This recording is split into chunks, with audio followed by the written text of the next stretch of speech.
কবরে যখন আপনি যাচ্ছেন, কবর দেখেন বড় ভয়াবহ জায়গা, কিন্তু ভাই বড় ভয়াবহ জায়গা। কবরে যখন আপনি ঢুকবেন, আপনার লাশটাকে নিয়ে যাওয়া হবে। 4 জন মানুষ কবরে নামছে, আপনার লাশটাকে কোলে করে নিয়ে কবরের মধ্যে ঠুকছে। আপনি কোল বালিশ ছাড়া ঘুমাইতে পারেন না, বালিশ ছাড়া আপনার মাথা বিছানায় ঠেকে না। সেদিন কোল বালিশ নাই, বালিশ নাই, কোনো বাতি নাই। ঠিক 4 জনের মধ্য থেকে অথবা 5 জনের মধ্য থেকে 3 জনের মধ্য থেকে একজন একজন করে যখন উঠে যাচ্ছে, আপনার ভিতরে হাহাকার তৈরি হবে। আপনি কবর থেকে ওই আকাশের দিকে তাকাবেন, আসমানটা আপনি দেখতে পাবেন, অন্তরে ফিল হবে, কিন্তু জবান দিয়ে চিৎকার করবেন, জবান বের হবে না। কথা বলেন। যখন আপনার উপরে বাঁশগুলো দেওয়া হবে, এই যে ফাটা বাঁশ একটা একটা করে দেওয়া হবে, আপনি বুঝতে পারবেন। যখন অর্ধেক কবরটা ঢেকে যাবে, দেখবেন যে আপনার মাথা থেকে বুক পর্যন্ত, পেট পর্যন্ত আন্ধার হয়ে গেছে, অন্ধকার হয়ে গেছে। আবার যখন পা পর্যন্ত ঢেকে ফেলবে, এবার পুরোটাই অন্ধকার, আর কিচ্ছু দেখেন না। বাঁশের ফাঁক দিয়ে একটু একটু আলো আসে, একটু একটু আলো আসে, আপনি ফিল করবেন, তখন চিৎকার করবেন, হায় রে, আজকে কেন আমাকে এভাবে তোমরা রেখে চলে যাচ্ছ? আর আমি তো বাড়ি করলাম তোমাদের জন্য, আমি তো গাড়ি করলাম তোমাদের জন্য, এত টাকা পয়সা আমি তোমাদের জন্য রেখে গেলাম, আজকে আমাকে একা রেখে যাচ্ছিস। ও সন্তান, তোর জন্য আমি 30 বছর পরিশ্রম করি নাই, তুই আমার কবরের থেকে উঠে যাস না রে সন্তান, আমার এইভাবে একা রাইখা যাস না, আমি থাকতে পারবো না, আমি থাকতে পারবো না। খবরদার, তোর দোহাই লাগে, আল্লাহর দোহাই লাগে, তুই আমার সঙ্গে থাক। সবাই তো আমার সঙ্গে গাদ্দারি করে চলে গেল, তুই আমাকে এইভাবে একা রেখে ফেলে যাস না। এভাবে চিৎকার করবে, চেঁচামেচি করবে, আকুতি করবে, কিন্তু জবান আর খুলবে না, মুখটা বন্ধ হয়ে থাকবে। আপনি দেখবেন নিথর দেহে পড়ে আছে।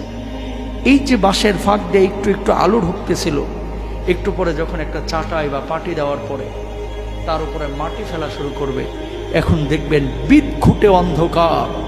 এই যে একটু আলো আসছিল, এখন সেই আলোটাও আর নাই, এমন অন্ধকার আপনার পাশ দিয়ে একটা পিঁপড়া হেঁটে গেলে আপনি দেখতে পাবেন না। সে অন্ধকারের মধ্যে আপনি চুপ করে আছেন, আপনি চিৎকার, বুক ফাটা আর্তনাদ, কলিজা ফাটা কান্না আপনার আসবে, কিন্তু কেউ আপনার কথা জবাব দিবে না, কেউ শুনবে না। প্রিয় ভাইরা আমার, এই পরিস্থিতি আপনারও হবে, এই পরিস্থিতি আমারও হবে। যখন আপনার উপরে মাটিগুলো চাপা দিবে, ধাপ ধাপ করে আওয়াজ হবে, কেউ 3 মুঠো দিচ্ছে, কেউ 2 মুঠো দিচ্ছে, অথবা কেউ কেউ দেখা যাচ্ছে মাটি দিচ্ছে না, পাশে দাঁড়িয়ে আছে।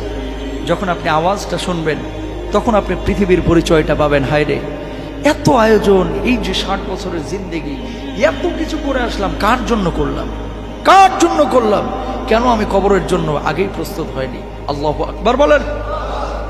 মাটিটা দেওয়া শেষ হয়ে যাবে, মানুষজন যখন কবরের পাশ থেকে হেঁটে হেঁটে চলে যাবে, আপনার মাথায় ফিল হবে, কলিজায় ফিল হবে, আপনার রুহটা বুঝবে যে হায় রে, মানুষগুলো চলে যাচ্ছে। আপনি পায়ের হাঁটার আওয়াজ পাবেন, হাউ মাও করে কান্না করবেন, সেই বুক ফাটা আর্তনাদ আমি মুখে জবানে বলতে পারবো, আপনারা অনুভব করতে পারবেন না।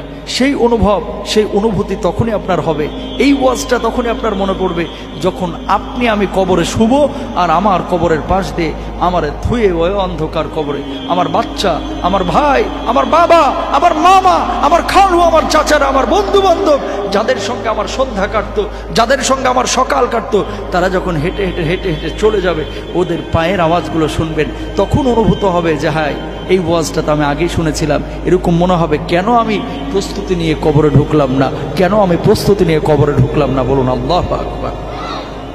আর যদি প্রস্তুতি আপনার থাকে, আপনার আকুতি থাকবে, এই সন্তান আমরা তাড়াতাড়ি কবরে শোয়া, তাড়াতাড়ি শোয়া, এই দুনিয়া আমি থাকতে চাই না, আমি আমার রবের সান্নিধ্যে যাইতে চাই।